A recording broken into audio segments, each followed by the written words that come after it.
Hello and welcome back to Marathon Gaming. This is just a quick video because I wanted to share my experience from the past weekend when I went up to Stroud in Gloucestershire and visited the Arcade Archive, which is the museum arcade which has opened up just recently.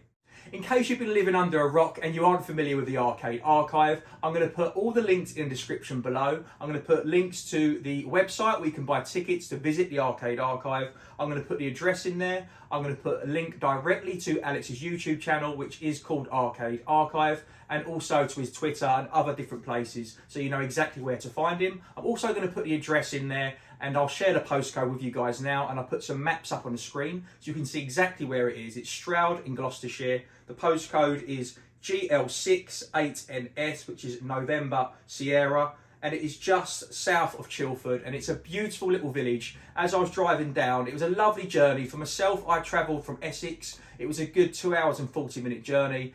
It was just a couple of main motor roads, and then it was just on one little A road, and it was very easy to find after that. So it's a nice, easy, direct journey to get to.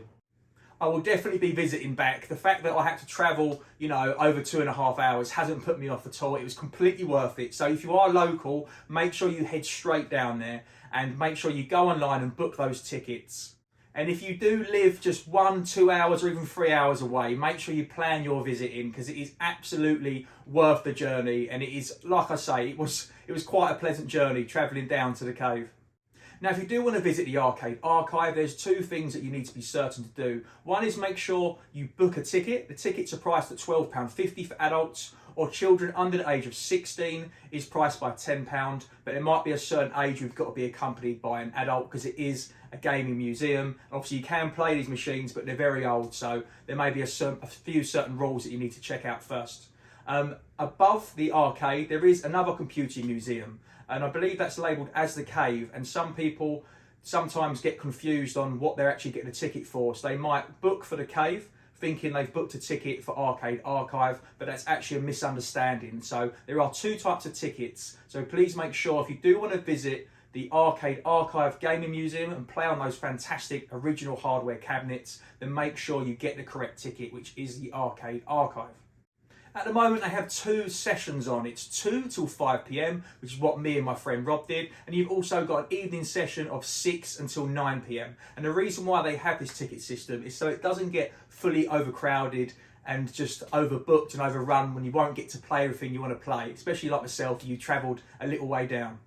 Now, my first experience as soon as I came through, I'm going to show you lots of footage and pictures as best as I can up there. Some of them might be a little bit dark, but I just want to share my experience because I received such a fantastic warm welcoming from Alex. As soon as I walked in there, he was the first room you get to. I don't want to give away any spoilers, but there is some fantastic, really old equipment there, some real old school, and I mean very, very old school. It's even got a Pong standing upright cabinet. There's some real relics there, and it's just absolute Arcadian heaven. And he was sharing all this knowledge and giving us a little bit of a tour and a bit of a brief and intro before we actually stepped into the main room. And you can really tell Alex is so passionate. When you look into his eyes and he's telling you all of this information, you can tell he really, really cares about it. And that's what's so fantastic about this project. If you check out his YouTube channel, you can go back and follow his journey of him from his personal collection into actually getting the arcade up and running as a museum and sharing all these fantastic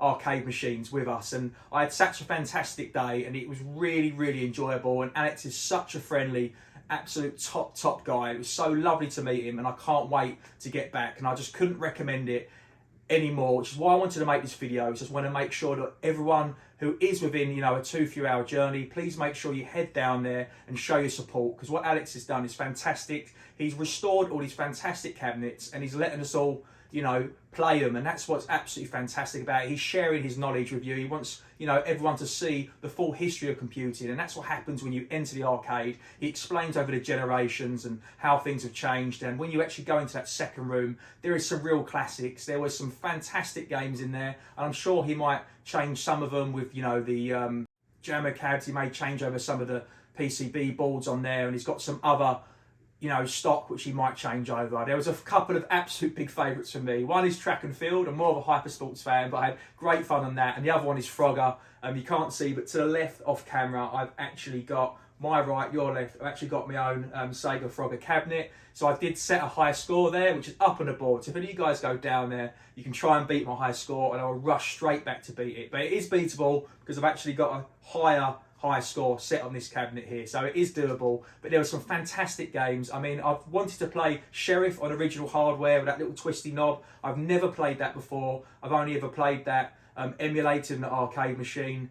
The other one was Berserk. I really wanted to play that. I've only ever played that on the Atari 2600. Never actually played it in the arcade machine. And there was a couple of machines which I've never seen. He's got a Star Wars machine, which is fantastic. Absolutely pure nostalgia. For a lot of people, it's very exciting to see that. He had a Hang-On, Super Hang-On bike, I believe it is.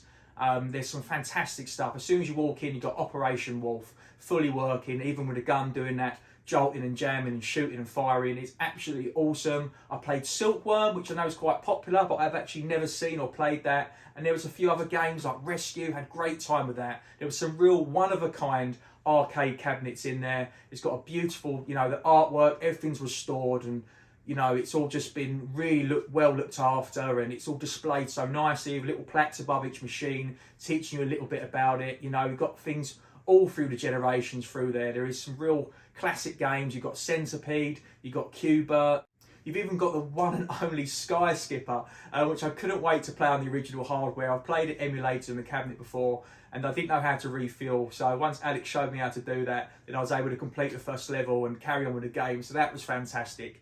And it's just a real great atmosphere, and the way it's so atmospheric, all the machines down there, all the artwork. It honestly really is a thing of beauty. As you can see from all these photos and the footage that I've got, I couldn't say good enough things about it. I've got nothing negative to say about it whatsoever. I was just absolutely in awe as soon as I walked through. There's too many games to mention. There was just so many cabinets. I had such a good time. I believe I played pretty much everything that was in there. And there's a couple of other machines which I'm sure hopefully will get working in time. There was Burger Time. I've never played that on the original hardware. I love that game. I've got it on a 7800.